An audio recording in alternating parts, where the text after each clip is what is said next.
Right. Good evening, everyone. Welcome to the June meeting. I almost said July, almost a day ahead of myself. That's the mark. Welcome to the June meeting. Please be seated.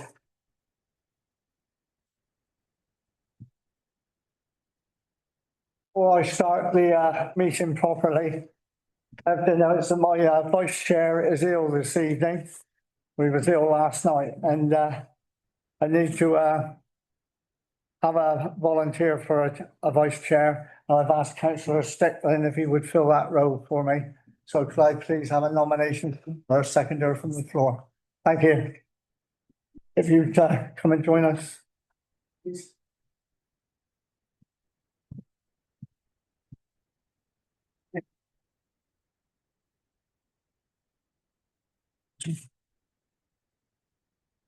The first item on the agenda is public comment.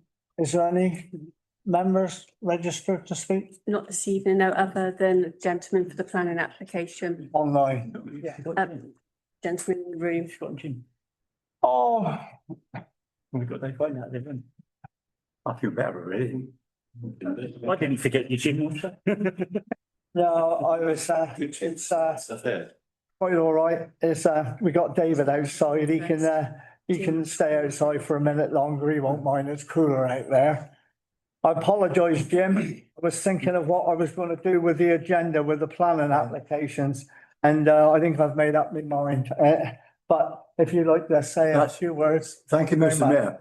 That's so appropriate that this happened tonight, because I want to come with two apologies to start with. The first apology is to ladies. We live in an environment and a challenging atmosphere when we hear so much about abuse and offence towards ladies. When God made man, this is what he said. Woman was made out of his side of Adam, not his head, not his feet, but his side, to be equal with him and beloved. That's tremendous. Ladies, be encouraged. If nobody else acknowledges you, if nobody else gives you equality, God does. Okay? The second apology I want to bring is this, far wider, and in a sense, it's one of those daft ones, because how can I apologize for history and generations? And the apology is this: God help us that we took faith and turned it into religion and took it out of life and put it into buildings. Where in this, where do you see the building where Jesus Christ preached? You don't. There was only one place you went, and there was a place to clear it out. And that was because they turned the house of God that they used, the building, into a commercial venture. And dare I say, there's great danger of that today. We talk about our national treasures. How much does it cost to get in and see it? I'm sorry. Is that God? I don't think so. And also, I don't need to worry about what I'm saying tonight, because look at what we are in this meeting. We're talking about politics. No. We're talking about life. The life in this community. And this is talking about life. The life in this community. I read an article in this magazine earlier. Back in the late 1700s, there was a village doctor called Edward Jenner. Edward Jenner actually was responsible for, in a sense, developing vaccination. The first part of that word is actually the Italian word for cow. The first thing Edward Jenner did is he vaccinated a young stable hand with cowpox. Smallpox was killing so many people in that day and generation, late 1700s. He took it to the British Medical Association. They rejected him because they didn't think he'd done enough tests. He went and they did more. Did he become famous? No. Did he become rich? No. He refused all of that because what he did, he said, it is not of me. It is the grace of God. Oh, if only we saw that more. If only we saw that more. And you know, the chap that wrote the article said this of him. 4 things he was challenged by. Challenged by what he achieved. He achieved in Christian circles. Still rejected. Circumstances demanded. The general never made it as a preacher. But let's you see, you know, I say to many, many people, and to every one of you this evening, I can say with conviction, you will never know whose life you have touched in a positive way, who you have encouraged, who you have supported in all the years that you serve, whether it's on the council or just in the community, your neighbours, your friends, your family. You'll never know how people respond to you. Occasionally, somebody might come and say, thank you. You were a great help to me then. That's tremendous, but you never know. And that always reminds me of an old hymn. Will I have some star, I wonder, in my crown and glory land, or will I be empty-handed when before my God I stand? What he achieved, he was challenged by that. But his faith was in his work. It wasn't about preaching. It really wasn't about preaching. I read earlier as well. No matter how great a preacher I am, I cannot bring anybody to faith. It is only the grace of God that brings anybody to faith. And the grace of God, for you, for me, is an experience of life that I can't give you, and no experience in your life can be taken from you, can be created by another. It's something that happens, and boy, does that change you. I mean, it might be a positive one, it might be a bad one. But you know, when you have tough experiences, what do? Do you give up? Or you fight through. You become stronger because of them. I mean, that is challenging and encouraging. By his determination, he was challenged. When he was rejected, did he give up? No. Success is often one step from the last failure. The next step is success. Tremendous. Oh, there's words of encouragement there for us. And his immunity to fame. If any glory was given, let it be given God alone. Not to him, but to God alone. Would that we have men and women today of the caliber and character of Edward Jenner. Be encouraged. Be challenged. Live your life. I'm not saying live your life as a believer. I'm saying live your life, because you never know what God will do. You never know. I mean, there are so many examples I could give you, but I won't, too much time. But in all of it, boy, I thank God that he is still at work. At least in my life, there are days I think, Lord, help me. Best prayer I can have. I've told you that before. But here we are. Father, thank you for your presence. Thank you for your power. Thank you for your promise. Lord, help us as we deliberate on many subjects this evening. We ask you this in the name of Jesus Christ, our Lord. Amen. Please forgive. I'm about to visit someone who's not so well, going to glory, promoted, graduating from the School of Life. Have a good evening, ladies and gentlemen. Thank you, Jim. Thanks, Jim. You give David a shout. Read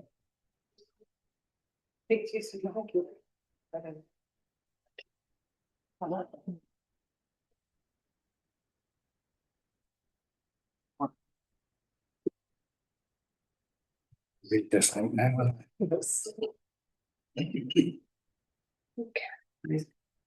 Just got to wait for Councillor Wone to pop back into the room.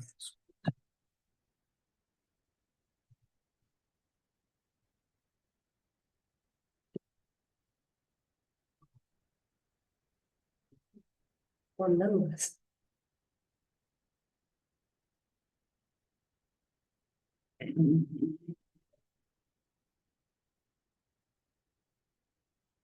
Yeah, history lesson.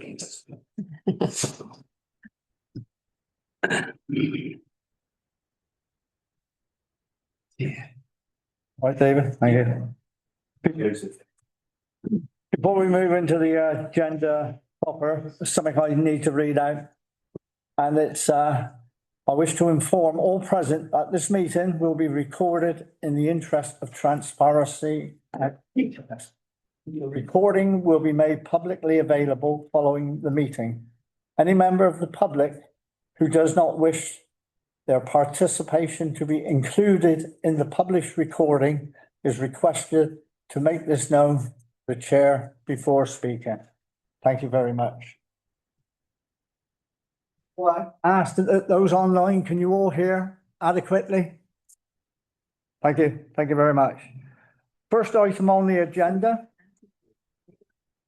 Sue? Public comment. Public comment. Oh, yes. The emergency item. Andy.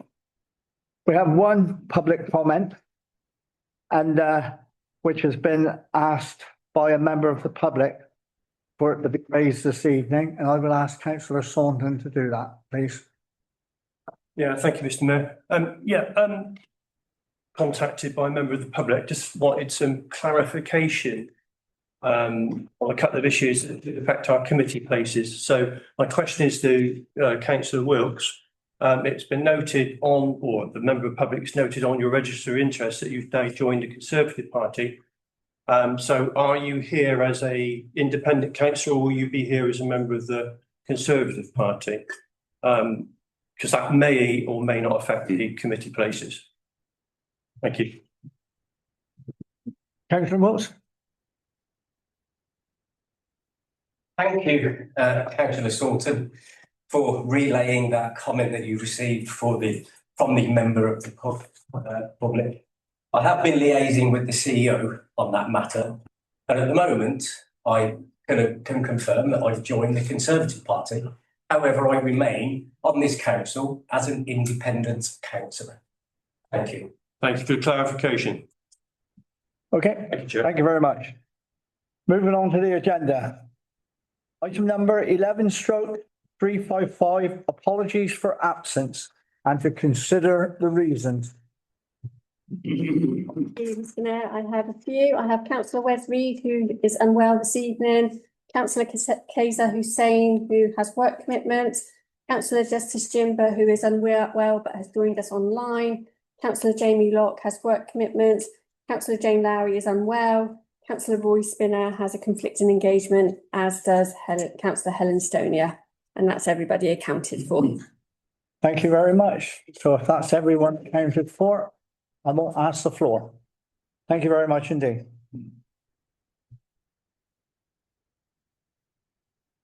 Moving on, 11/357, minutes of the previous town council meeting. Doing well tonight, must be the heat. It just wants to get ahead. Yeah, just trying to get ahead. Yeah, that's it. Right, before I do the declarations of interest, I was going to bring the planning applications forward because I was led to believe there was going to be some members of the public here.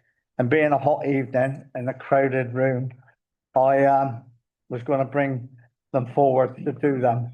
But as that has not materialised, I will keep the agenda and the order of the meeting as is. So 11/356, declarations of interest.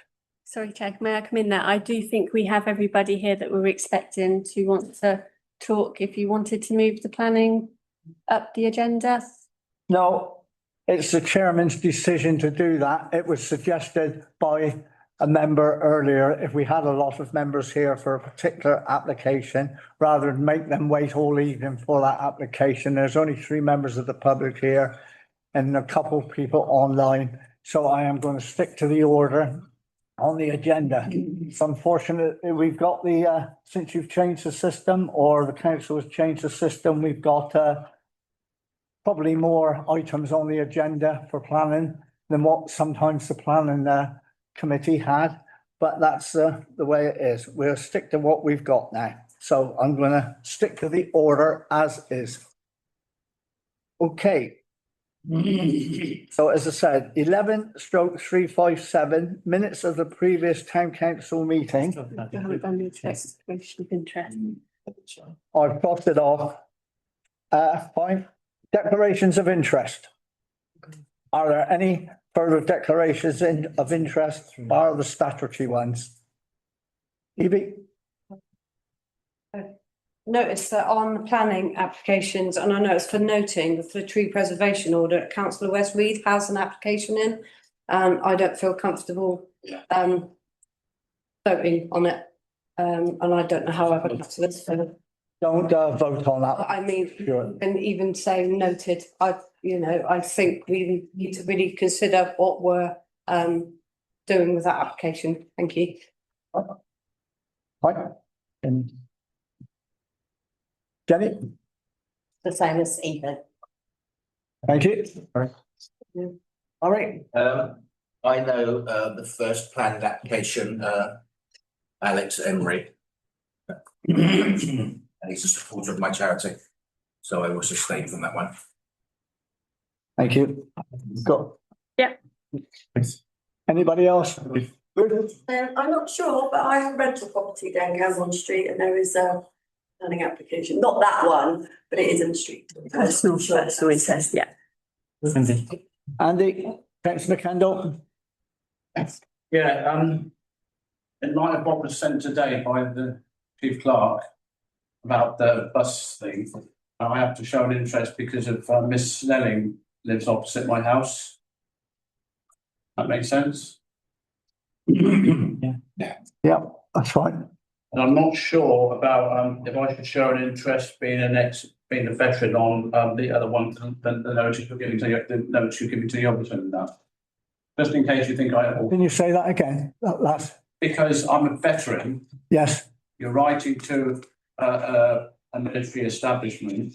I don't know if I have to show an interest in that or not. Put you down as a personal, just to cover you. Please. Okay. Are there any more declarations of interest? No. Did you say something, Ashley? No? Okay. Now we can get on to the minutes of the previous town council meeting held on the 12th of May. Is it your wish I sign those minutes as a true and accurate record of that meeting? Okay, so there's initial. Okay.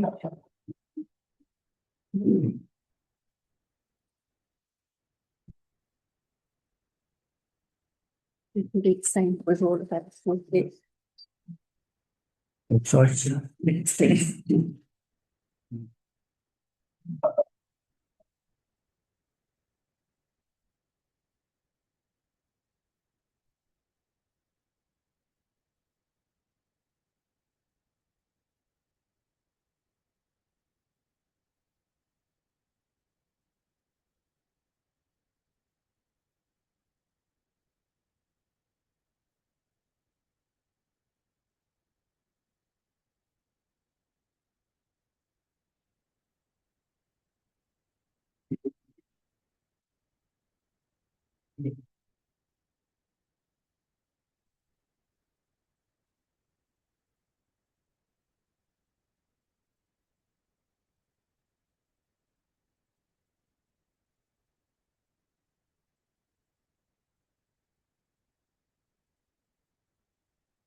Please. Thank you.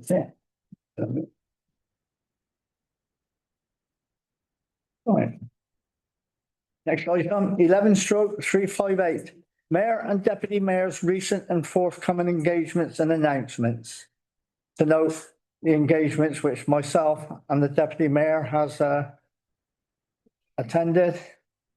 And they are attached at pages 7 to 10.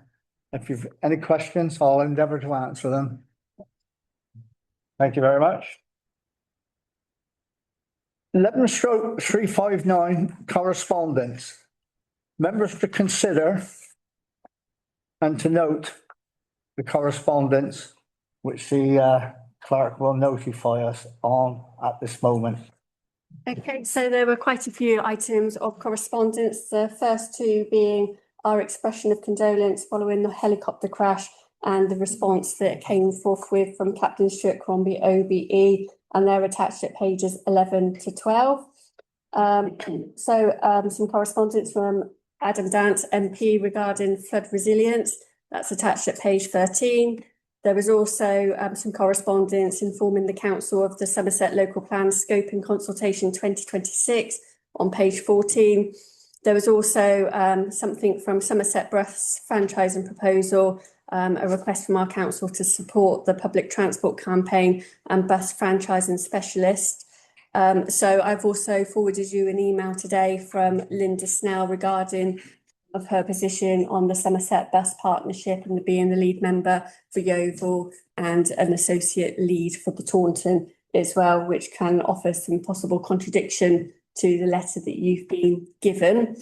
And also I forwarded you last week an email from East Coker requesting us looking at the boundaries for East Coker and Yeovil to include the new development at the Keyford site in with Yeovil Town Council rather than East Coker. And I said to you what the potential advantages could be to the Town Council. Thank you for that. Right, you've got your bullet points in front of you. I mean, correct me if I'm wrong, but I think we can, the first 4 bullet points, we can note all of those. And if anyone's got any questions, they can approach officers anytime. The additional item, I think it might be prudent for that to go through to a committee, the respective committee, possibly the executive committee for further discussion. If members are agreeing with that, I will make that a proposal from the chair. Could I have a show of hands? Everyone in agreement on that? Thank you very much. Moving on, 11/360. Reports and recommendations from committees and other meetings. To note the meetings of each committee, any resolutions and recommendations contained therein to be ratified. I say this is just a brief overview from the chairman of those committees. And in the absence of Councillor Spinner, I believe Councillor Gill is just going to give it a brief. The minutes have been, thank you, Mr. Mayor. The minutes have been circulated. Does anyone have any questions? No, thank you very much for that, Councillor Gill. Culture Committee, Councillor Bone. Thank you. Yeah, the minutes have been circulated. Do any members have any questions? Thank you for that. Thank you, members. The Property and Communities Committee, presented by Councillor R. Stickland. Thank you, Mr. Mayor. Minutes have been circulated. Happy to answer any questions. No. And the last one there is the Executive Committee from the 23rd of June. Thank you, Mr. Mayor. If the minutes have been circulated, happy to answer any questions. And with your indulgence, Mayor, I did say that I would report back to the council first possible opportunity the results of the meeting I had with the lead member, Mike Rigby, and Ian Timms. So 2 items that I can give some more detail on. One is the fountain and the use of the triangle, or the further use of the triangle. Other items discussed were commercially sensitive at this point, but I asked for assurances from Somerset Council that the fountain would be working and running, and I know they put a statement out, but I wanted clarification of that from the officers and from Ian Timms. So I've been assured that they are being checked twice a day and they are being done 7 days a week. Subject to the executive meeting last week, though, we did agree that, or the week before, I think, we did agree that we would offer some assistance to that, and Somerset Council for extra resourcing, etc. And Somerset Council are amenable to that. The second item that was covered really was the use or the non-use of the triangle and the promises that were made originally from Somerset, South Somerset District Council on its use. Basically, Somerset Council are not promoting it in any shape or form. They don't charge for that area. There's no charge to use that area for anybody who wants to use it, but there will be some associated fees, licenses if necessary, and what have you. So the discussion went into whether Yeovil Town Council or Somerset Council or both had the appetite maybe for the Town Council to maybe take over the running of that area. And I think that needs to be brought to the appropriate committee, discussed there. But I think if we're going to get the blame for it not working, then I think really that we should be in charge of it and make sure that it does. So that's a brief summary of what was discussed and what I can actually report back. The essence of it is that that area is not being promoted, it's not being used, and the people of Yeovil are not benefiting from that area. So that is where the area of work needs to be done, to whatever that is. Now, it was pointed out that Somerset Council, or indeed Yeovil Town Council, are not in the business of competing with local business, hostelries, etc., especially in a time when pubs are finding it so hard to survive. So it will go to the appropriate committees and be discussed. So that's something for the council to consider going forward. Thank you very much. Thank you for that. I've got one person who's indicated they would like to ask a question, and that's Councillor Stickland. Thank you, Mr. Mayor. I thank Councillor Sawton for his update on that, and as Chair of Property and Community, I welcome that to come back to the Property and Community next meeting to be further discussed. Thank you for that. Anybody else got any questions they would like to ask on the executive report? Councillor Casey? Obviously, I've got a motion covering that and some other areas later on. So maybe we can get some more information before that comes back. So the last bit, your voice faded away. So essentially, if that motion is approved later, then it can come back to that committee with some information already obtained. Thank you. Yeah, thank you. Thank you very much, Councillor Sawton. Move on to 11.361, reports from representative on outside bodies. Has any member got anything to report back? Councillor Kendall? This weekend, long weekend, we've had a visit of our friends in Zornstein, Germany, who are twinned with, and I thank you, Mr. Mayor, for attending our last dinner last night, or their dinner, going away dinner, but they had a thoroughly good time in Yeovil. Good to see bits of a surrounding around us, beach, Hamhill, town, you name it, they done it. They've gone back very happy, very amused at what we've done, what's happened.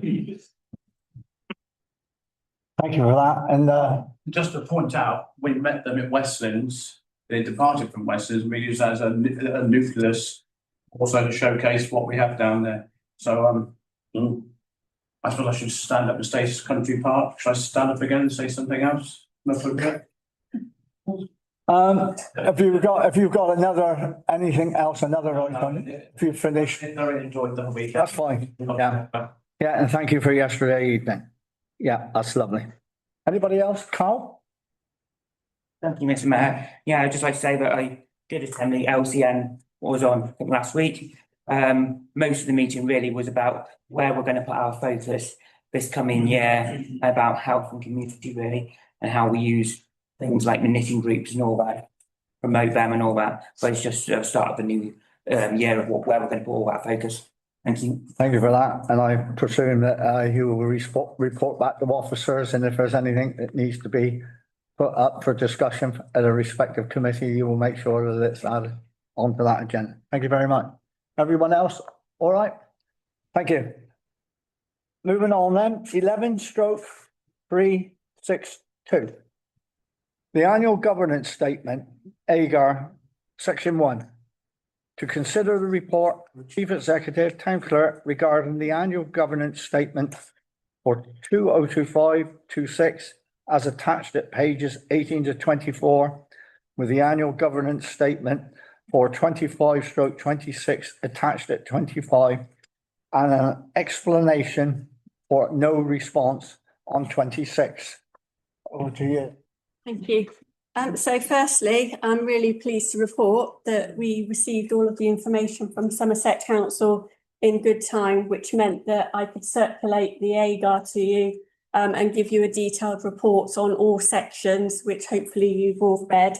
And I don't think we've been in that position for quite some time to be able to do that. So I feel this year the reporting back to you has been, and I hope you found it of benefit as well with the reports, that it's been easier to do. You'll note on the AGAR that we've answered yes to all but one of those questions that we've are laid before us. Last year, there were 2 questions that we had to put no to. One was for the internal controls, and obviously we'd taken on a number of services from Somerset Council, so it took quite a lot of time for us to be in a position to be able to have all of the information required to be able to accurately report on all of those services. So I'm really happy and pleased for us as a council and for the finance team to say that they've really turned that around. And I think when you see the report coming from the internal auditor next to the executive, the word she used was that she was very astonished about how much work the finance team had done. So I hope when that report comes, you will see all of that work as well. Also, we were unable to provide proper opportunity for publication last year, and this year we've been able to do that. So again, that's really good. There is only one question that we've answered no to, and that's the new assertion 10 that has been put in place. From speaking to our internal auditor, very few councils have been able to answer yes there. And as I've outlined in your report, the issues regarding that was the fact that we did not have an IT user policy, and we didn't refresh our data protection policy. And you will see in September of the executive meeting that those policies will come to you. So that will stand us in good stead for next year. Also, we need to do an audit of all of the data that we hold. And I'm looking at the various ways we can do that, whether we can do that in-house or whether we will get a third party to come in and do that, because that will be quite a big piece of work. We've done quite a lot of work on transparency. So if you look on the transparency part of our website now, you will see that we give lots of information. So we are more or less compliant with the transparency code of 2015. So I'm hoping that next year we'll be in a position that we can have all yeses, subject to the AGAR having any new assertions added to it where we won't have time to put in place what we need to do. So this report is basically asking you to look at the AGAR and agree that where we put yeses, we have put yeses, and where we've put the no, we've got a reasonable explanation about what we've done and also the plans we have in place in order to make that right moving forward. Thank you. I'm taking these one at a time because I believe the recommendations for this are on page 24. Yes, they are, yes. And that is before I asked if you were ready to approve, or if you are ready to approve those recommendations, you can say so now. But has anybody got a question they want to ask in respect to that before I put the recommendations to you? Confused by the documentation, but I just check the annual governance statement. Just want to check the heading because it's got Yeovil Town Council over the top of another. Yes, so that is enter your council here basically. So we have to type that in, and it's left out, but you'll find that happens to all councils because we all have to use the same form. Thank you. Councillor Richards? Yes. Good evening. Thank you, Chair. I just wanted to bring your attention through this report regarding the activities that we support in charities. Are we going to be scrutinised over the data use of our servers because data is on them in regards to the supported charities? The officer will answer your question. Well, we will see when we do the data audit, what comes out of that. I am also the clerk of Woburn's charity and also Yeovil Recreation Charity. So as I use the computer here, there will be some data that's on there And each of those organisations will have their own data protection policy as well. And it may be that from that audit that we are given some advice on what we should do about that. Okay.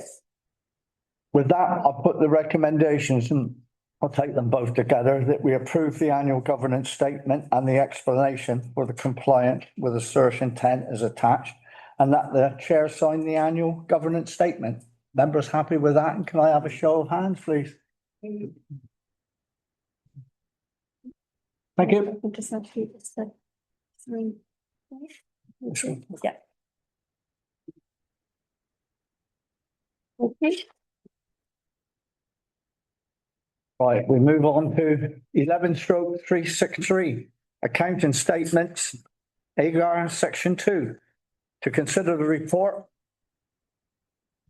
of the Chief Executive Town Clerk regarding the accounting statements for 25-26, attached at pages 27 to 30, with the accounting statements for 25-26 attached at page 31. Okay, so this is a consolidated account of what we have up here at Yeovil Town Council, and also a proportion of figures that Somerset Council hold on for us for the burial committee. I think it's really important to point out that up until at the end of last year, this AGAR report would only be suitable for organisations or small authorities that had under £6.5 million worth of income or expenditure. So the government have actually realised that there's going to be a number of councils with devolution where that's going to go above. So that amount hit threshold has now been increased to £15 million. Personally, I feel that the annual statements that we have there do not give enough information to the public. So next year we will be looking to do a more detailed statement of accounts to accompany this, and we'll go alongside that, and that will be more transparent for the council so people can see where our expenditure is going. Having said that, though, we do have very good budget monitoring, and I think that's the most detailed budget monitoring that I've seen a local council produce. So we are transparent in that effect, but it would be good to be able to give end of year positions on all of our income expenditure and any items that we hold on the balance sheet. Again, I've been able to give you a report to say what each of those boxes cover, and I'm happy to answer any questions that anybody may have. Are there any questions from the floor? Right, I will move to. Sorry, Adrian, didn't see your hand, mate. Thank you, Mr. Mayor. Unsure if it's this agenda item, I should raise this on or the next one, but as the CEO quite eloquently just explained, this council is now essentially at the highest level of essentially audit for town and parish councils.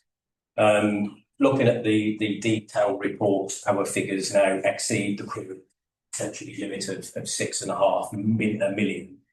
And what I think we should probably consider, I'm going to say this in front of this council now as a proposal, is that we should now really consider taking to the executive a discussion about whether or not this council now really needs to stand up a scrutiny committee. Fine, fair enough. Yeah, you can come back. So that threshold has now increased to £15 million for this year. I think that the executive committee does scrutinise all of those figures, and they also scrutinise all of the controls that we have put in place. So if you look at the agendas, we do cover the transparency, internal audit report, and quite a few of the sections which probably we should have discussed on the annual governance statement, to be fair, rather than this one. So I think that we have those things in place. We also have our internal auditor that comes in and highlights that she's very hot. So as I've said before, an internal auditor does not like to give a report where there are no recommendations. So she will always find something. And she is that other level of scrutiny and brings to your attention anything that perhaps we are not doing quite as well as we're doing, and gives a recommendation about how we are to do it. So in terms of all of the figures that you see, each committee in effect scrutinise their own figures, and then the executive have that overriding scrutiny of all figures going forward.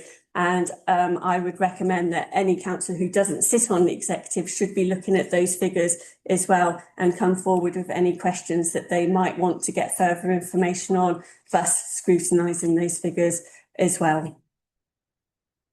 And I would actually, I got your tariff, I would actually support that, you know, from the scrutiny point of view. It's not just a matter of turning up for the meetings and turning the page over.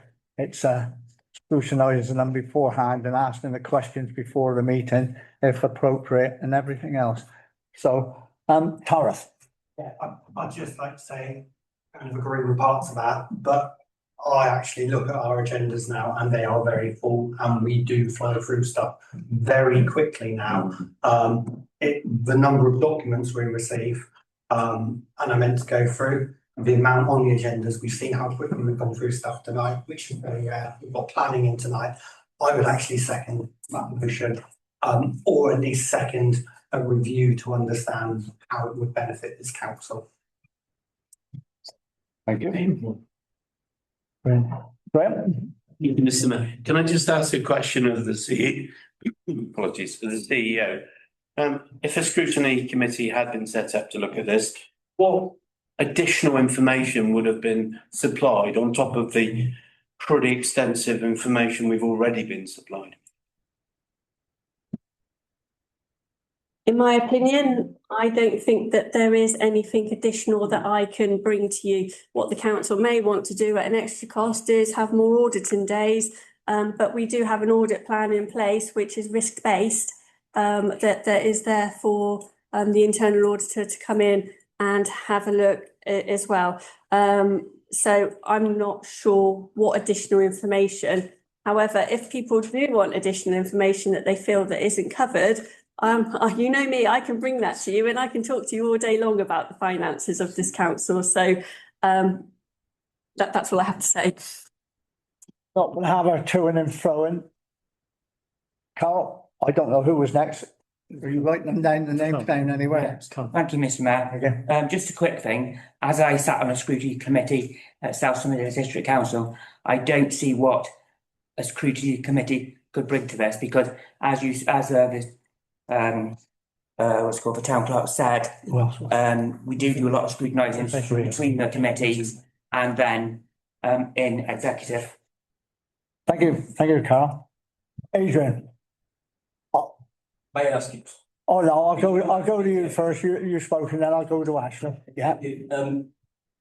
Firstly, thank you to the CEO, accept what you were saying. My point here is about member scrutiny. This is about protecting the council, protecting the officers, making sure that as this council is growing, we are thinking about member scrutiny. I'm not talking about the financial capabilities of our officers. I completely support that. If someone asks me what additional information would you expect to be seen, my answer at this point is I don't know. My point is we need in this council scrutiny from members, and I do not accept the statements that talk about we scrutinise things as members, because I've sat in this council many times and I've seen reports that essentially flow through and members do not, in my opinion, scrutinise things. Thank you. Mr. Richards, Ashley? Thank you, Chair. Yeah, it's a quick one for the CEO through you, Chair. How many days do we actually employ the internal auditor? And second part of that is, do you think or recommend that we should increase this to support what we're talking about now? So I believe there's 18 days. There was a report that went to the executive last month, and I can clarify that by looking at, I can't recall on the top of my mind. We sit down, myself and the deputy responsible officers sit down with the internal auditor and we risk assess those areas that we feel needs to be looked at in more detail. There will be a plan that she has to go through, and then we can add anything further that we feel that she needs to look at. I do think members need to be reassured that I'm CIPFA qualified, so that's a finance and accounting for local government specialised in. We have Jackie, our Deputy Responsible Finance Officer, who is AAT qualified, and one of our finance assistants is currently looking at AAT. We have also appointed quite recently another finance assistant who has a very strong background in internal audit, and we will be using her as a sounding board to look at those controls that we have in place. I think the key thing is when we look at the next item, which is the internal auditor's report, you can see that she has ticked yes in most of those boxes, and for the box that she hasn't, she's got a reason why that isn't the case. So I would say that if the internal auditor is satisfied with those internal controls, last year she wasn't, this year she is. She is revisiting and reviewing each year what she is doing. So professionally, from my own point of view, I'm satisfied that the figures are being scrutinised by professional officers, whether it be Yeovil Town Council officers or the internal auditor. And then we must remember these figures then go off to the external auditor, and they look at those figures. They do rely on the internal auditor's reports, and they give us limited assurance, so they will never say that the figures are 100% correct, because they would be in here all year looking at the figures. So I think that from a council point of view, we are as assured that our controls are in place as we possibly can be. Thank you for that. Thank you for that, Emma. Councillor Saunton, then I'm going to move to the recommendations on this one. Thank you, Mr. Mayor. The opportunity to scrutiny anything here is open to any member of this council on any committee. I'm not sure the creation of yet another committee, a scrutiny committee, will produce different questions to the questions that members are able to ask now. Yeah. However, I do envisage a time somewhere in the not too distant future where we might have to have a scrutiny committee if the natural process of things turn out as they may well turn out. But at the moment, like I've just said, members can ask as many questions as they wish and scrutinise as much as they wish. Sitting on a scrutiny committee is not going to change your ability to ask a question in any committee. Thank you. And just for the the notification of members who haven't sat on a scrutiny committee, the scrutiny committee is not a decision-making committee. It's a committee which makes a recommendation. But I do agree with things which have been said that councillors have to scrutinise. And as for the amount of paper or the agendas being full, if you think this is a lot, if some of you have going on to Somerset Council, you have got an eye opener coming, because this is nothing compared to what you will get. So, and that is not idle gossip. Right, recommendation. Just clarify that, sorry, Mr. No, I said, Councillor Saunders. Just clarify that there wasn't a seconder to that proposal. You seconded it, did you? On the basis it was an investigation. Yeah. Just before we move on, I'm just want to clarify. So if I may add, the motion that you wanted to raise really related to the previous agenda item with regards to scrutiny, not to the figures, because you were saying about, yes, because you were saying about the controls and scrutiny of the controls and figures. So, no. Yeah, last time, and that's it. I'm moving on. I raised the point at this agenda item, not at the next one, because you quite rightly brought up the 6.5 million threshold being the higher limit of the essentially the audit. And at that point, that was my trigger where I brought forward and I put together a proposal to say that we should recommend to the executive committee that we consider putting together a scrutiny committee. I put that as a proposal. May I ask if I got a seconder, yes or no? Yes. I did, thank you. Councillor Sampson. Right. Which item would you refer on that one to? This particular item? I'm happy to take it on this item if you wish. Well, no, I'm asking you. Happy to that. Because you said it Is this for the last one. Item because 335, but it's academic. Right, I'm taking the recommendations as written on the agenda for this one. Members understand? Mr Mayor, can I? Carry on.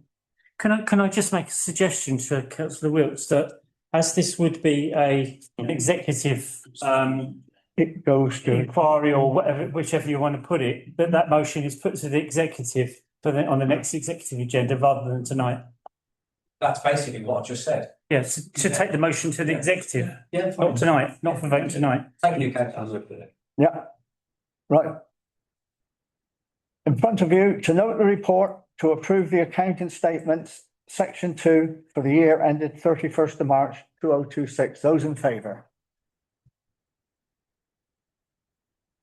Those against?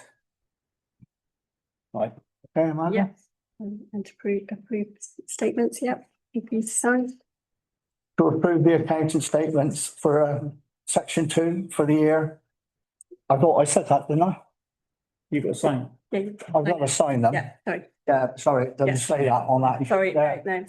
no. So if it doesn't say it there on the recommendations for my sheet, So may I just clarify that? Will you write me a motion to go on to the executive? Yeah. Submit it. Thank you. 8 working days before the meeting, please. right. 11364, annual, Internal. Be having a high. annual internal audit AGR report.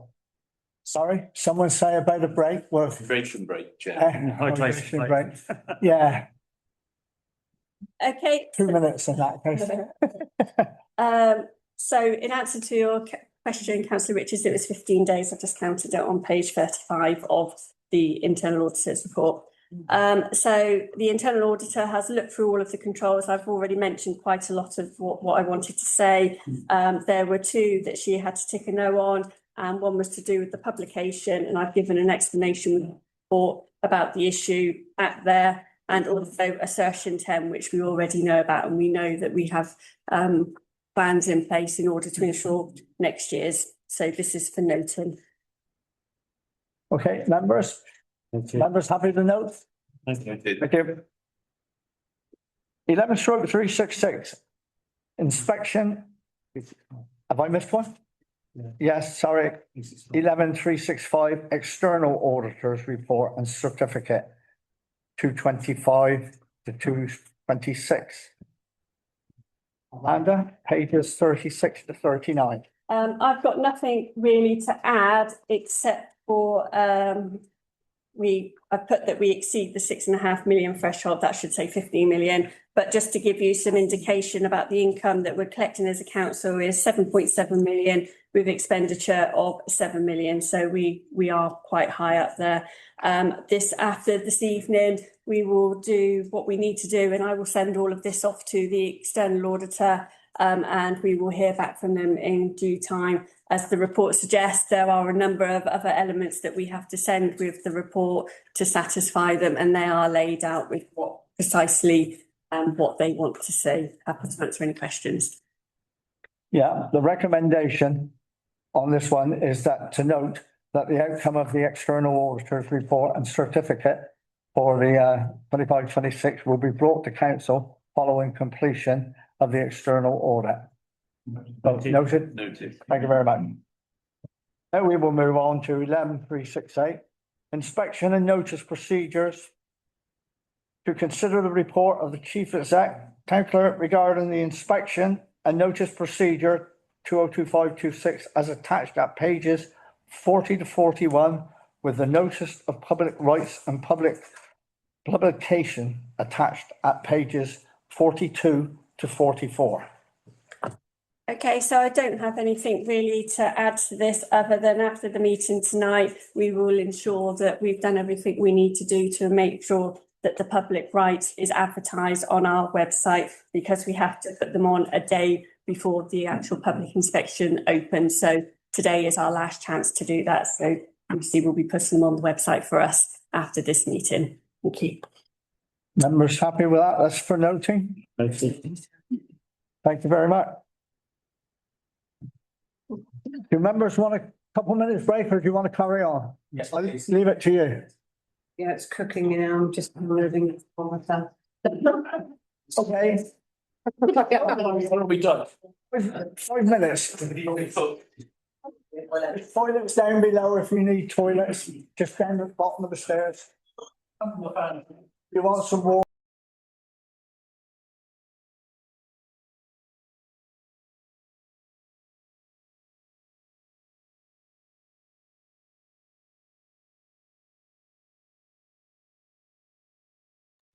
I hope we're all back.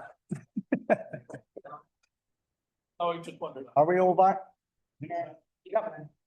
Okay, we move on to item 11.3.6.7. Motion from councillor Casey. Over to you, councillor Casey. Very much. And thank you to our council leader for warming this one up earlier on for them. Appreciate that. Everyone will be aware of the situation that happened recently with the water fountains on the triangle. I had many residents contact me regarding them not working during the hot weather we had. I'm sure a lot of you did as well, to be honest. We've obviously had the confirmation from Somerset Council that additional maintenance is required, and that Yeovil Town, they would like Yeovil Town support to help maintain it. It does raise a bigger question for me. If we're already being asked to maintain these facilities, should we also explore whether Yeovil Town is best placed managing them? It's more than just the fountains. The triangle should be a key area for Yeovil. It should be an area where events are taking place regularly. We have a digital TV screen down there that should be showing something, perhaps to keep the adults busy while the children are running around in water. It costs £200 to have BBC News running on there for a year. It's minor things that could happen. But as our council leaders said this evening, Somerset Council don't have any interest in supporting, promoting or making use of that area. We also have the meanwhile use coming into operation very shortly. I don't know for how long that will be, but while it's there, we should make the most of it. We should use it as much as we can. We've now got a dedicated event staff member within the team to help increase footfall and organise events. So we've now got the expertise and resource to help make this space a success. So this motion isn't asking us to agree to take responsibility tonight. It's asking us to discuss with Somerset Council and check out the feasibility of us taking on the management of that area as a whole from Somerset Council. And as we've said earlier, if we could do that and take that forward to property and community, that would be the best place for them to make those decisions. So I'm happy in advance to amend this proposal to meet those requirements. Okay, thank you very much, councillor Casey. Could I say something from the chair to start with here before we move any further? We've heard what the leader has said about his discussions with Somerset Council, and I personally think there are some good items in this motion, but we've also said we'd like councillor Stickland that we're going to refer things from councillor Saunton through to the service committees for further discussions. I would like to see that your motion is with yourself is given to the officers to sort out. I can see 2 committees which stuff referred to on here, which is the Property and Communities and the Culture Events Committee. And there's a lot of discussions which needs to be done and worked out. And I would think that is the best approach for it to go to those committees now, to be referred to those committees now for things to be worked on with it. Happy that that's put into the motion, but I'd still like to send us the motion voted. Whether the member was willing to delete item 1 Because I think that's what he was suggesting, and then therefore renumber. Item one. Item one was that. Formally right. Oh, yeah, sorry. Send them a letter without the meeting, that's just silly. Oh, sorry, Graham, I said, yeah. Right, councillor Wilks. Delete one. Delete one. I'm happy because it's. You've moved past that. Thank you. Thank you, Mr. Mayor. So in principle, I'm fully behind this, and I'm also fully behind that this is voted on this evening. I've already spoken to Councillor Casey about a proposed amendment, which I believe he's amenable to. This is resolution 2, and what I am very conscious about is there is a difference between managing a facility, the facility's assets, and ensuring that the facility is to the best of its ability. But I'm also very conscious that the experiences that people have at these facilities need to be the right experiences. So I propose, and I'll put an amendment to Councillor Casey, that essentially that feasibility should also include community safety and partnerships with our local law enforcement to make sure that that feasibility study comes back in the round, so we have real good, safe venues. Thank you. Thank you very much. Yeah, briefly, I mean, Always briefly. no, it's, I just want to make members aware, they get one bite of the cherry of this on a motion of speaking. So I just. That's it. And, So I'd just like to No. confirm, I'm happy with councillor Oakes's proposal to remove one, because as we know, our council leader has already spoke to Somerset Council and got that agreement. yeah, I'm fine. also happy with councillor Wilkes's proposal to ensure that we're just adding something around safety and community aspects. And then to our CEO's point, I'm happy to amend it so that the output goes to those two relevant committees on the ballot. Thank you very much on that. Well, I put my motion from the chair what I thought they should do, and I'm quite prepared to say that I believe that we should be recommending it to go, as I've said, to the committees for discussion first, because I think we're preempting a lot of things here at this moment in time. Councillor Rose, you want to come in briefly, and then I want to move on. I'm not going to throw a standing order number at you, Chair, because I don't know one. It is the logic, which I think you've outlined, that you can't pass a motion that automatically instructs those committees to do what this says. And yet, the suggestion is the committees, who in theory are the experts on this, should be the ones who consider it. That's in no way undermines the motion. It's just a question of applying a bit of common sense to it. Yeah, you go to them, there'll be reports, they'll come back formally, but that's the way to move this forward.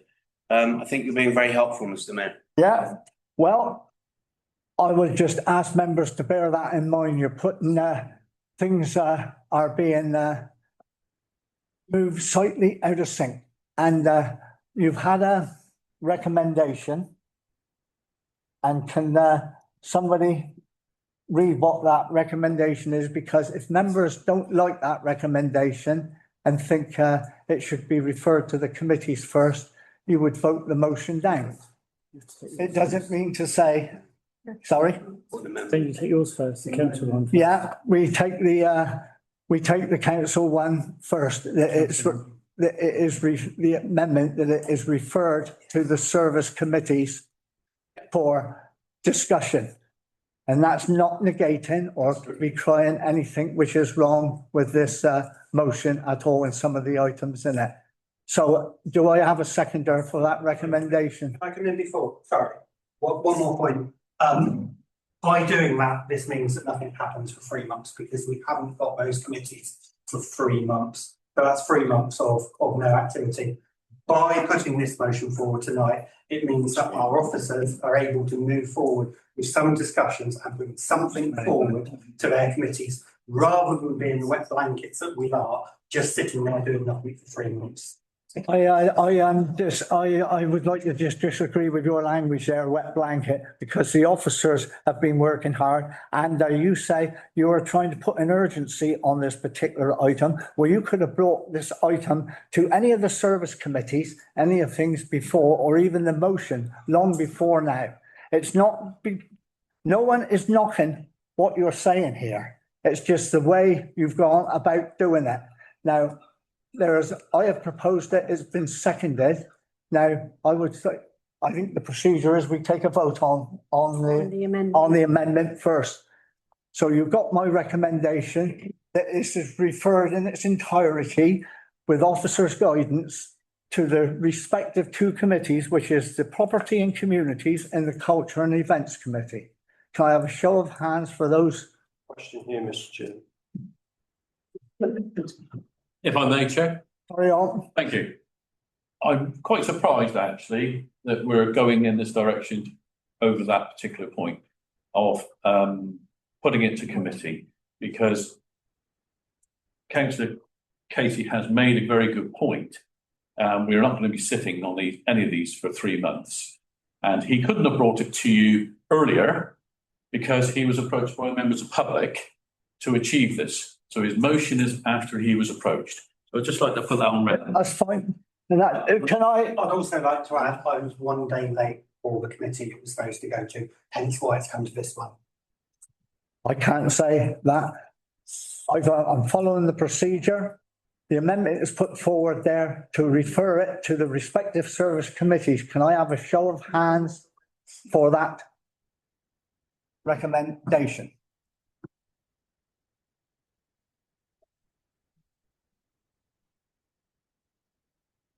Ten, four.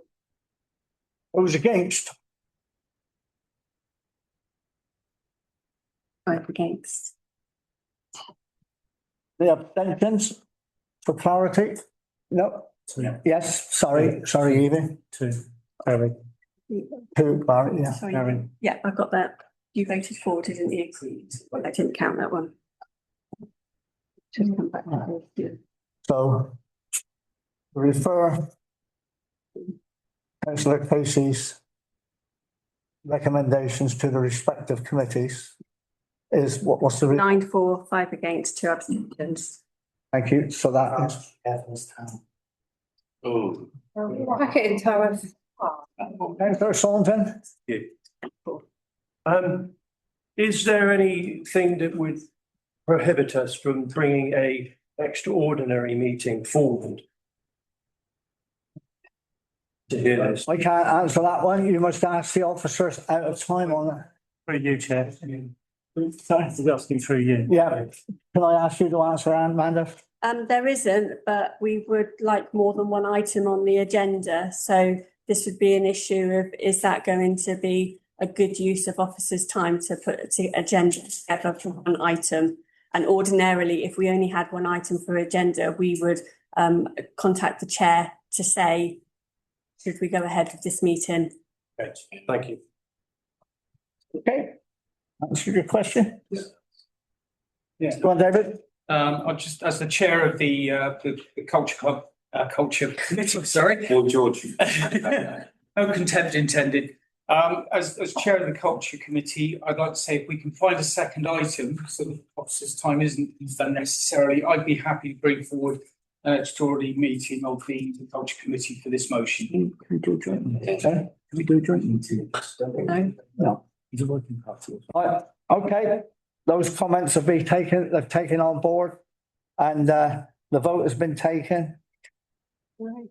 Can I just come up with a suggestion? We could have 2 extraordinary meetings on the same evening, one after the other, so that everybody can be part of those. We can't hold a combined meeting, but we can hold 2 individual meetings and we can have it on the same evening so that we can discuss it, and that's a better use of officers' time then. Yeah. Councillor Strickland, the last one, and then I'm moving on to the planning. Obviously, as chair of property committee, I'm happy for that to happen. Okay. So you'll have to wait to hear from officers now on that particular one. Right, I'm moving on now to the plans list for consideration. And Page 47 to 49.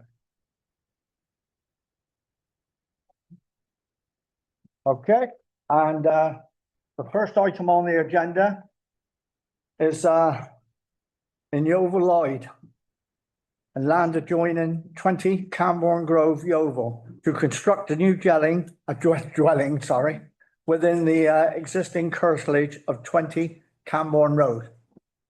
Grove. Can I ask any Yeovil Lloyd members who would like to have the ball rolling on this one? You've been pointed to by I need to go first. Thank you, Mr. Mayor.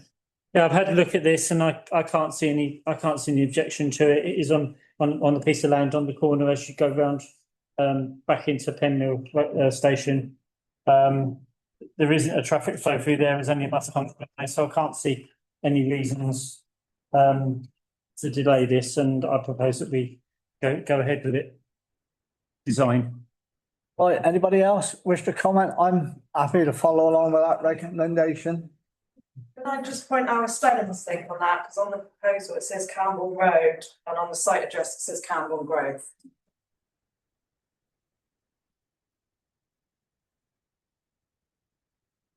Running copy paste. All right, Yeah, thank you. thank you, Emma, for that one. Right, can I have a show of hands of those in favour of that recommendation? Thank you very much. Supporting. And reasons, Design. Design. design, use of Yeah, use of land. thank you. Okay, that's lovely. We move on now to also Yeovil Lloyd, 23 Alexander Road. Now, we've had this one come to us before, which is a change of use to HMO. Now, that one was rejected before. It's come back again now.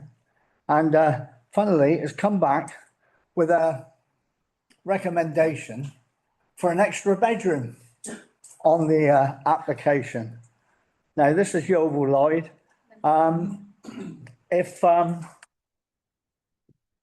Councillor Stickland wants to open, I will come in after him. Member of the public. And in a minute, and Councillor Oakes, I think he may be familiar with this one, but we do have 2 or 3 members of the public here who would like to speak on this, and they are speaking for many more than who are present here this evening, I can assure you. And if you'd like to come up to that table, Mr. Bowden, and just state your name and address and Bowden Bowden, 21 Alexander Road, next door to this property. It's like you said earlier on, they put it in and it got turned down when they asked for 6 bedrooms, 12 people. Now we've asked for 8 bedrooms, 13 people. This is a nice house, about the best house up the street. Needs a bit of maintenance, but they're just destroying it. And not only that, they said they got parking. They're showing different pieces of parking. I don't know if you've seen that. They got 2 in the garage, 2 behind them. But the 2 in the garage, you wouldn't even be able to get out of them because it's not wide enough to open the doors. But they're not going to park in there because they can't get out because one's behind them. And plus, they've got to open the drive up so we lose the parking space in the road. And they showed 2 across the front, which will have to take the wall down. So then we'll lose 2 parking spaces in the road. So we're not gaining nothing. And they're showing 2 wide there, but the other one's in the bay window. So I don't know how we're going to get one there. It's just such a shame they're doing that to our street. It's a nice street we got up there, and you get 13 more people, 13 more cars. It's just, that's what a lot of people ain't here tonight because it's rained. He's going to walk, but he can't walk, but he can't take the cars because he won't get the park when he get home tonight. That's how bad the street is. And that's why we just got one come down. thank you. How many people have expressed to yourself? Can I ask you that? 5 things we had on the statement, but yeah, I thought a lot of them was going to come tonight, but the rain stopped them. No, I know. They can't park again. Yeah. I know the planner said there was a substantial amount. We had a hell of a lot. Yeah, I was very pleased. Okay, thank you for that one.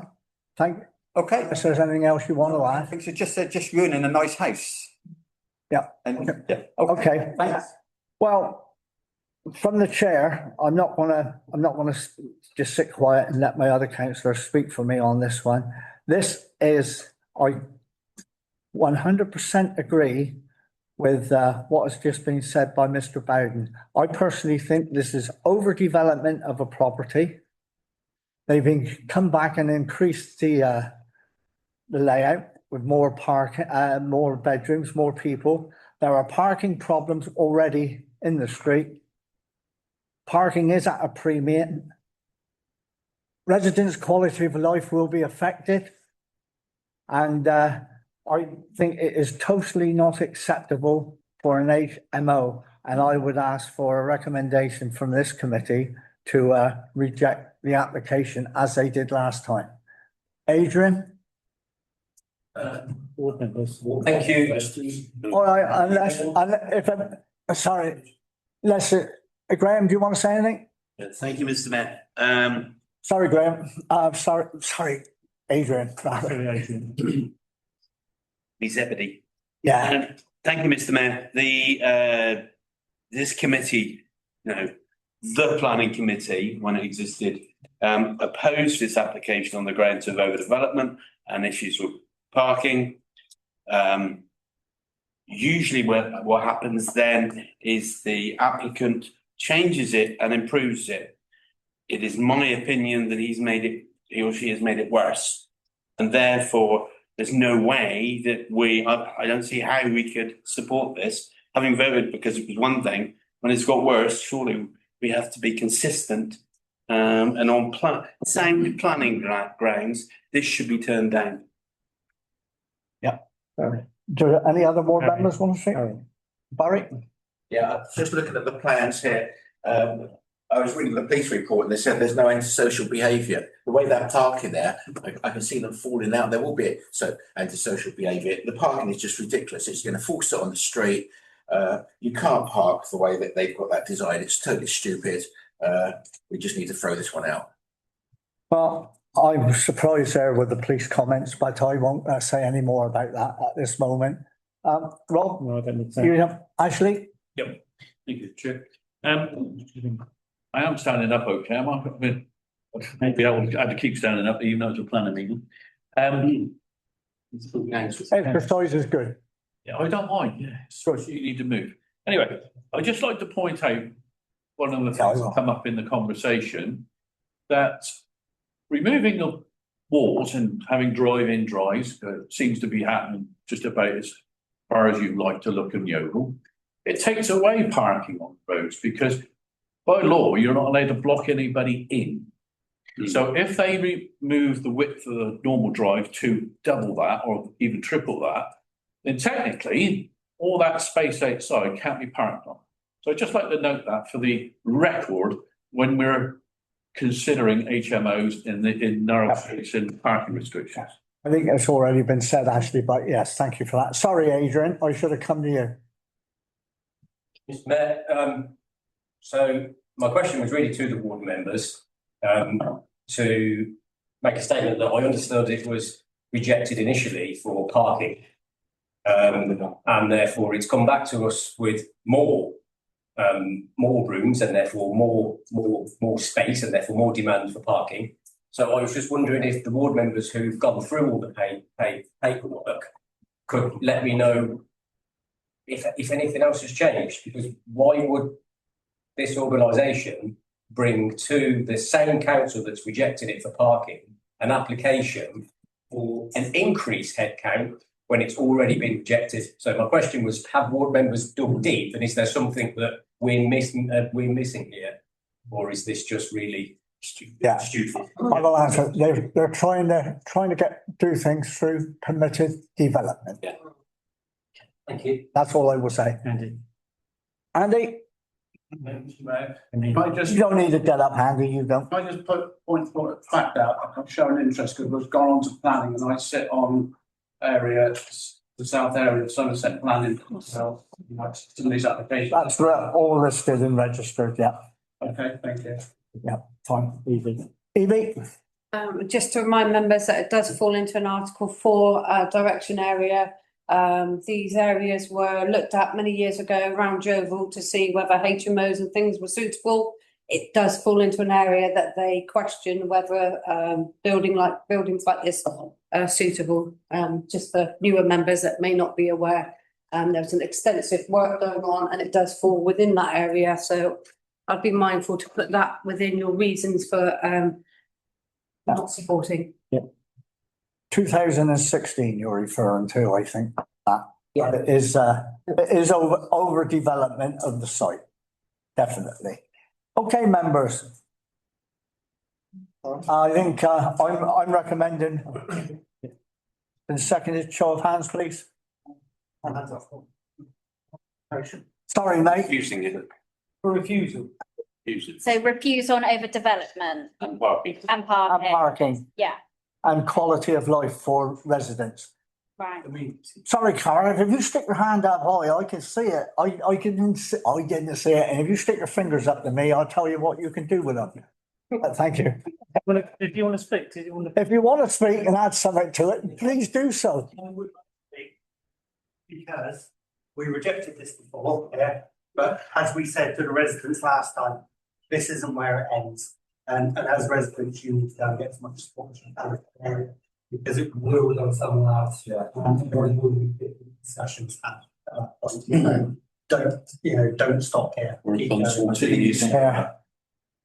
Thanks for that, Cara, but I can tell you that they are perfectly aware of that. Oh, yeah. Aren't you, Mr. Bowden? Yeah. So, but thank you for that. Okay. Did we vote on it? As half voted. Sorry. Those in favour of the recommendation for the refusal, please show.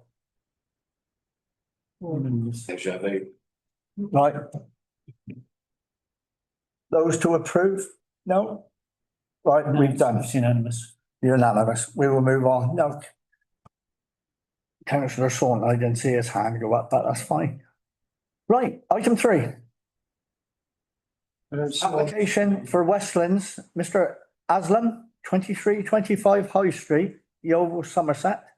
Proposed change of use of existing building to be part commercial and part residential, together with the removal of internal walls to create a central courtyard to form private amenity space for the residential element and associated works. Mr. Mayor. Can I suggest we take 3 and 4 together, please? You can, I was just going to do that after reading that one out. And I was going to say, for those of you who are unsure, that is the old building. So, Westland ward members. Tariff. This has come. This has come to council before. We have supported it, albeit with some kind of caveats. It is a pretty big development. My concern always remains, and I know we always get shot down, my concern still remains car parking for those residents, because they will have cars and there is no car parking. And I can't tell you the amount of residents who come to me all over the town centre complaining that they haven't got car parking spaces as it is. A car park where you have to pay during the day is not an acceptable solution for residents. So I support it, but I still, only because we can't reject it on car parking. I want the building back in use. We all want the building back in use. Commercial for ground floor, residential above. Looks like a very good design, but is missing a key factor. Car parks. Thank you. Thank you, Tara. Any other ward members wish to speak on? Jenny? Just to echo, just to echo what Tara said, it's nice to have the building back in use, but people do have cars. But obviously that's not an issue we can. Thank you. Andy, did you want to add something? Yeah, I mean, I don't sit on this committee, but I am a ward member and divisional member for this area. Yeah, I've got every sympathy with the parking issues, and there's parking issues all over the town. But until central government change the regulations on the parking, there's not a deal we can do about it. I think it'll be a good use, but I do take on board the issues with the parking. Thank you very much. Graham?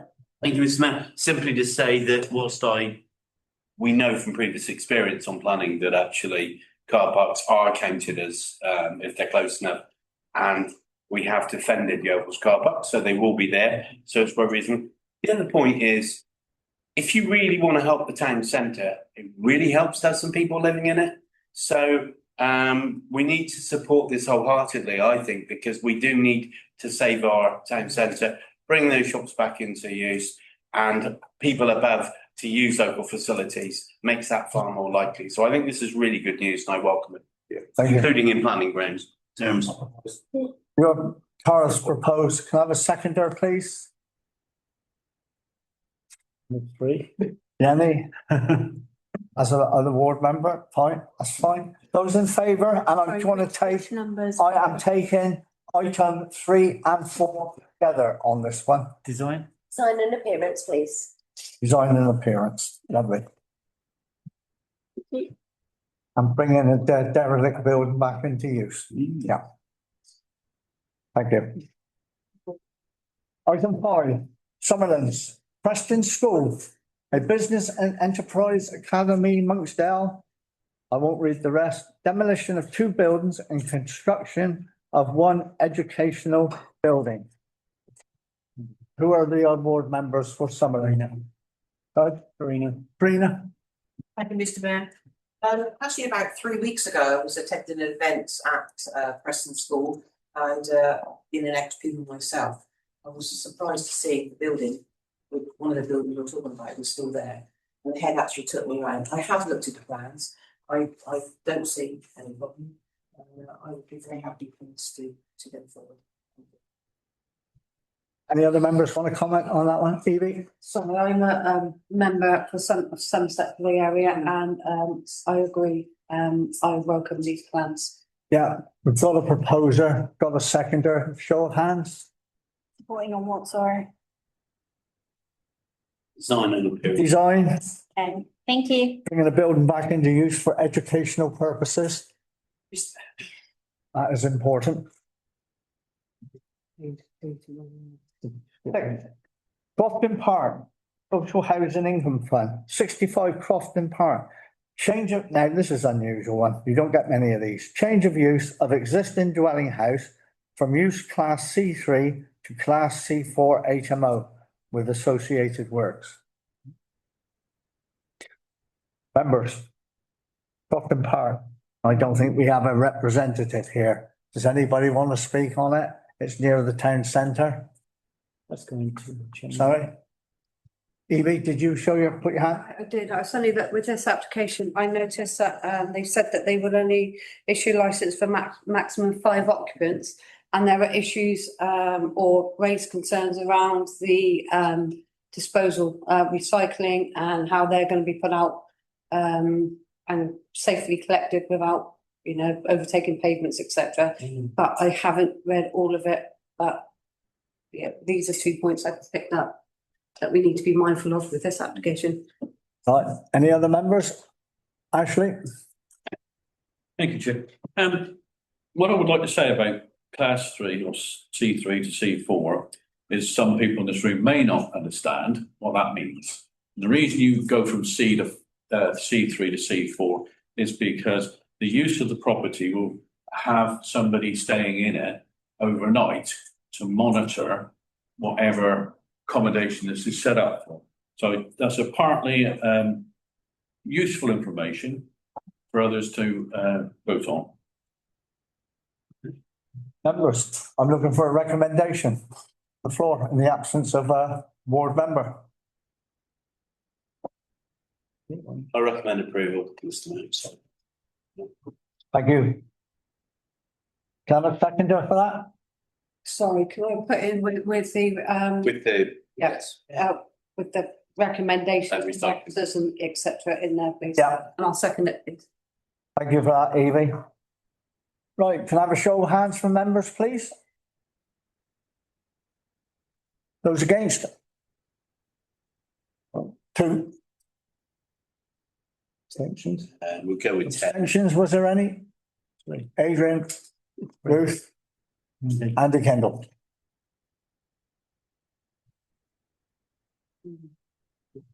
Okay, number 7. 3 Raxhill Road. Removal of existing garage and erection of a new garage workshop shed. Board members. I have no issues with this I'd like to support it. All right. Thank you very much. With the show of hands, if there is no counter, Support on what, Jenny? please? right? Can we, yeah, Yeah, resign. It's an Yeah. improvement, isn't it? from Yeah. the old Look stuff? at the picture if you'll see why. yeah. Thank you very much for that.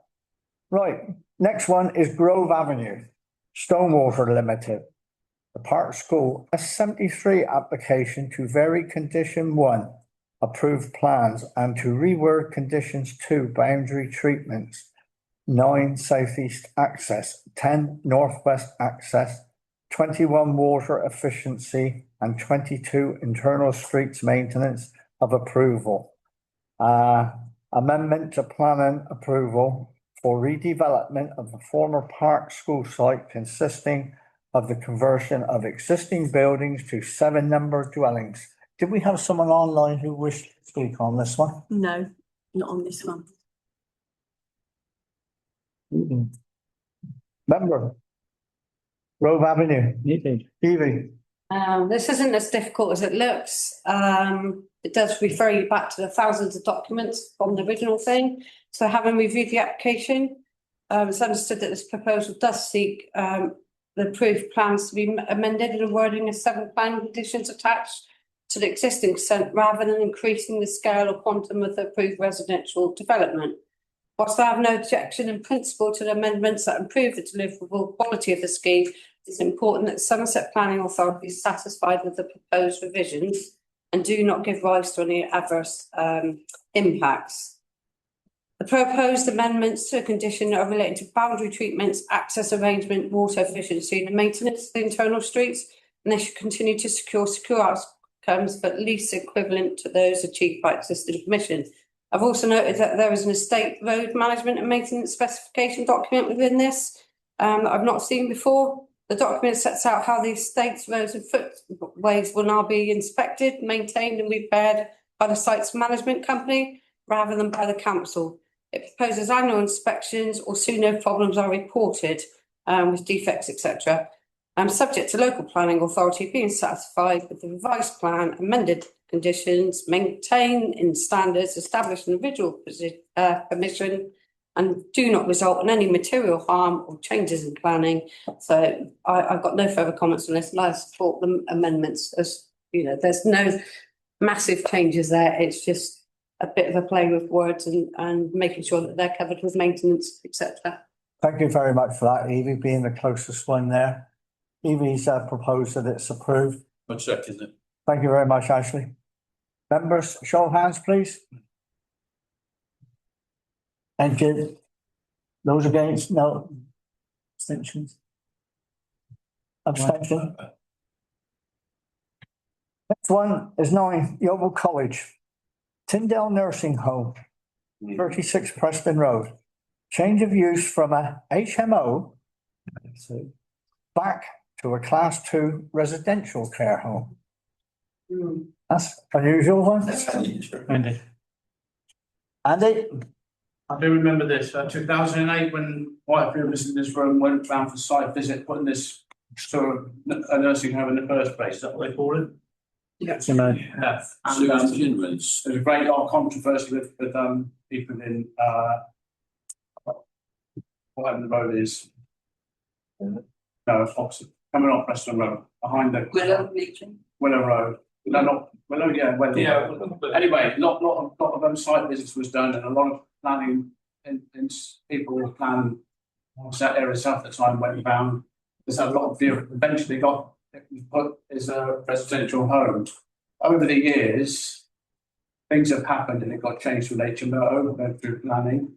And if you remember a lot of complaints about this place, about being unattended and all this and et cetera, et cetera. So personally, I think this is great going back to being a residential place because it's going to be monitored and not just have any old, sorry, not any old person, couldn't be to say that, you know what I mean? It's not going to have, there's going to be less difficulties. And I think this is a good move, even though it's change of use again, but it's going back to what it was initially. You're happy to propose approval? I'd second that. There's 2 seconders around. And I think you've got a lot there which you can pick forward to the reasons why on that one, from what was said and from, sorry, Carl, did you want to speak on that one? Yes, just on that one, yeah. I'd just like to echo what councillor Kendall said. I've got no issues with this one at all. I think it's quite good for just going from an HMO to a nursing home. Thank you very much. Okay. David and Graham.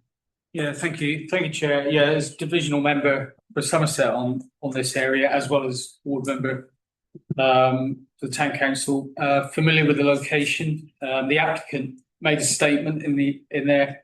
So there's no change to the density of occupation. Currently 18 rooms, no extra living capacity, no physical works taking place, no adjustments to anything other than changing the category. Building does sit partially within a conservation area, but as far as I'm aware, the application doesn't appear to affect the nature of that area. No material considerations I could find, so I'm minded to approve. Okay. I'm not sure whether it's one of those situations where is it a planning issue or not. This building has been used as a care home for the last few years. The reason there's an application in front of you is that CQC have noticed, and rather than prosecute, they've chosen to rationalise the situation and encourage them to register as a nursing home, and this planning application is part of that. I just think they've got away with it. That's fine. Don't like roads. That's fine. You've heard the recommendations and the proposals. Members, you happy still to approve? Yeah, which we did. Yeah. Thank you very much on that one. You're abstaining. I'm abstaining, yeah. Yeah, fine. Number 10, now on last application. Now we have two speakers on this one, James Bamford and Sean Travers. And I am going to ask the agent to speak first on this one. And that's good evening, Sean. Hope we haven't kept you up. Well, indeed you have, I'm afraid, Mr. Mayor. I'm sat up here in London waiting to go home. Well, the train was late, wasn't it? No, a pleasure as always. Chairman, thank you very much.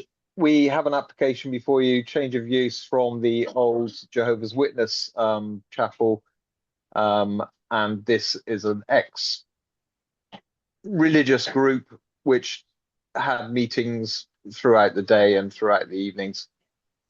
We propose, in effect, the same operational characteristics, and hopefully members will find this a good use. It's a dance school and dance and theatre training area for the local community. James is actually the lead of that dance group and has become somewhat of a bit of a star in his own right, I think, and is rising up through the dance world. It's something that Yeovil could really do with. It's a use that has no operational characteristics that are any different to that of a Methodist or a Jehovah's Witness church. There will be people coming and going, but they won't perhaps come in quite the groups that, or the intensification, if you like, of the church. So they'll be coming and going throughout the day. A great use. Hopefully, members will find this a good redundant building being brought back into use and for our community. Thank you, Chairman. Thank you for that, Sean. Thank you very much. James, do you like to speak now? Yes, thank you, councillors. It's good to see you all again. You're all aware of the work that Project Dance does and the Project Dance Charity Foundation, all that we believe in, and the support that we try and give to young people, especially those in Yeovil and the Southwest, to access arts and culture. I know you know this because you've been such a support of Project Dance already, so it's a good opportunity for me to acknowledge that again and say thank you for that. This planning application reflects a commitment to Yeovil that in a bigger way than we've ever done before. We've done our best to build as much of a positive reputation across the country as possible. However, there's nowhere else that we'd really rather call home. We found a property with the appropriate specifications because of its similarity in use, which would allow us to work in a safe, accessible and meaningful way with sufficient facilities for robust safeguarding standards, that sort of adequate toilets and changing space. And it's a redundant building. The previous organisation has moved to a new space, so there's no net loss of worship spaces in Yeovil. And being able to proceed with this will allow us to commit to working and engaging in Yeovil for years and years to come, not just on an orbital basis, but every single day. I think there's a lot of dialogue at the moment about safe spaces for young people, for them to grow and develop, especially with this sort of incoming social media prospect, that ban. And I think it's really important that we create these institutions and hubs for young people to have outlets to flourish. And that's why yeah, we're before you this evening, so thank you. Thank you, James. Just sorry that you've had to wait for so long, but there we are. Last item on the agenda. This is the Yeovil College Ward members. Yeah. Okay. David. Thank you. Thank you, Chair. Hey, James. Thank you, Sean. Change of use, from place of worship to indoor sport and recreational use, specified as dance studio and meeting hall. The proposals, as the public members said, will bring this redundant building back into the use for the benefit of the wider community. I can't find any material considerations, so I could wax lyrical about the benefit to the community, but I won't. I'm not aware of any material considerations, so I'm minded to approve. Thank you for that. Any other ward members? Carl? Thank you, Mr. Mayor. Yes, it's great to see an unused building come back into use again, especially for something that's great for the community. But yeah, my only issue with it is parking, because it wasn't a well-used building when the Jehovah's Witnesses had it. But saying that, there is plenty of parking around the area in streets where people can walk up to it. And also, I think it's in good proximity to the town centre where there is plenty of parking. So I'm happy to support this change of use. And I think the benefits it will bring to the community outweigh any slight negative impact it may have around the area. Thank you for that. Andy Kendall, ward member. Thank you, Mr. Mayor. Unfortunately, on this occasion, I can't support this because it's highways haven't even looked at it. The parking around there, I have to disagree a little bit with councillor over there. It's very tight. I don't even know if the road's adopted up the top of each other along Gordon Road. It's like should be just like a one-way sort of place anyway. I'm not saying they're going to bring loads of cars, but I'm just saying it's a different clientele going there, and people going for sport or dance aren't going to want to walk from the other side of Yeovil to there. And I don't believe there's parking in the road surrounding it. It's getting quite tight. However, all I'm saying is I'm not going to support this tonight. I'm not going to go against it because there's no report from highways here. They are the lead members on who decides if there's a on parking. So I'm just putting that over. That's why I won't be supporting it against it. Carl's come back to me. Carl's come back, but there's other people who haven't spoken, Carl, so if yeah, okay, yeah. So can I have them first and then you? I'm ward member. I know you're a ward member, but I believe there's other ward members who haven't spoken yet. I mean, Emma, did you have your hand up on that one? No. I do apologise then. Carry on. Yeah, thank you very much. Just to come back on something Andy says about parking around the area. When it was in use of Kingdom Hall of Jehovah's Witnesses, they have a meeting on a night. It wasn't well attended, or during the day, but they would park for the duration of the meeting. With a dance hall, it's a bit more. There will be a few people who go there for full time, teachers, whatnot, but a lot of it will be drop off. So it's a quick pull up, drop someone off, away, and then that's the nature of what the building will be used for. So I don't agree with what Councillor Kendall says about an issue really with actual parking full time there. That's fine. Well, then you can vote accordingly, can't you? Who had their hands up over? Adrian. Tara first, then I go to Adrian. I'll work down the road. I do obviously support this. It's important for the community, it's important for the kids who go, etc. I do have an issue with parking. As councillor Spinner will know, I was up there Friday night picking up my chips. It is a very busy area. Stickland, you mean? It is a very busy area around there, and just to Carl's point, don't think he sat out dance club at 9 o'clock at night waiting for his child to come out, usually arriving 10 minutes early with class finishing 10 minutes later. I've been in places, Holy Trinity, places like that, where they've got car parks, and it's still an absolute nightmare. Drop off and pick up. It is difficult. What I would suggest, because I want to support this, is that the people putting this forward go and have some discussions with residents about how this can best be handled. Thank you. Adrian? Thank you, Mr. Mayor. Firstly, again, I absolutely support the principle of what is put on the table here.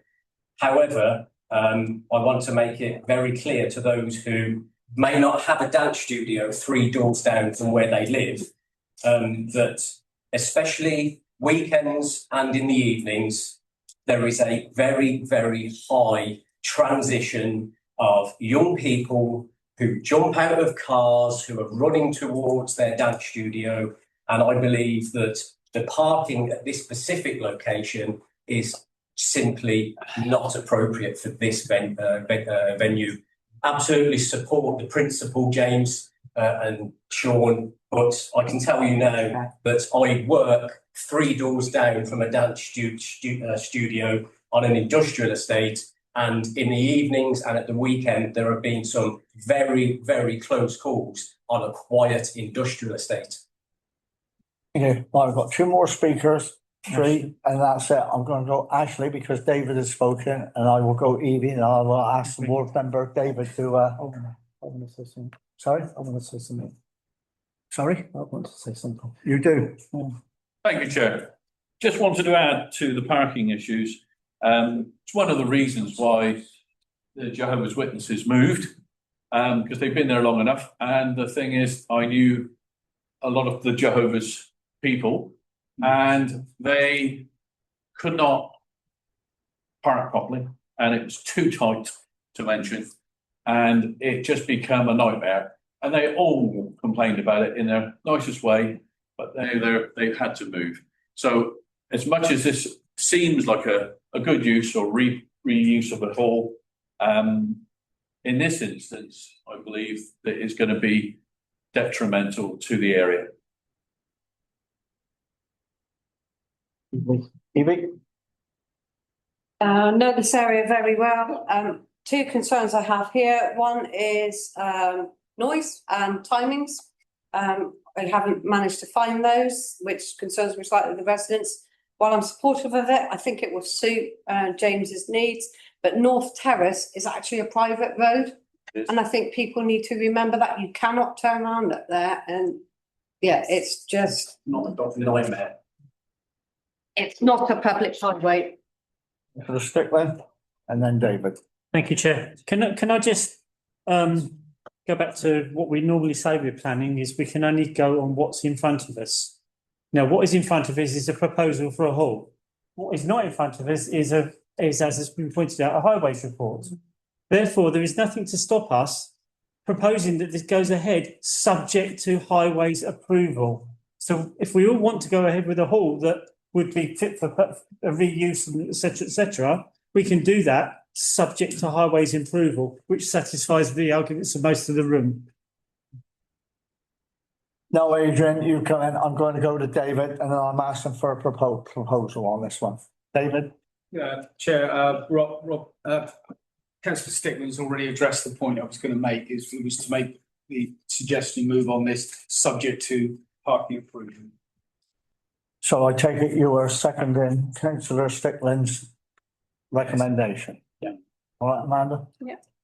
Right, those in favour of the application in front of you? Subject to satisfactory highways report. Thank you. Those against? None that I can see. Abstentions? 1, 2, 3. Thank you. The longest meeting. Pretty hot. Shame, but I was getting into.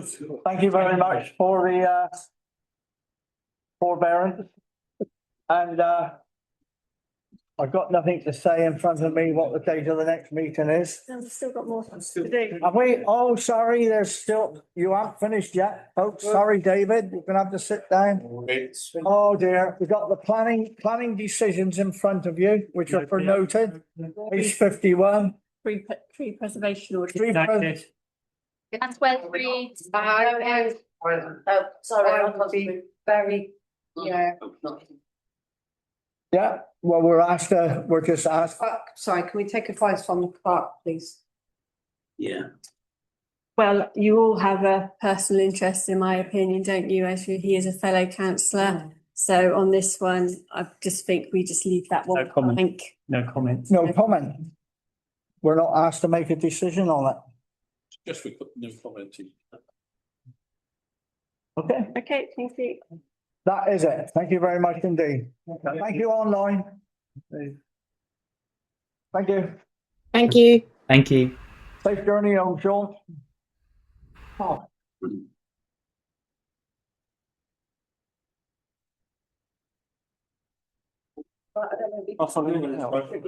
I got it right. Yeah, I'm sure this time. Yeah. Thank you. All right, David. Meeting's finished. No.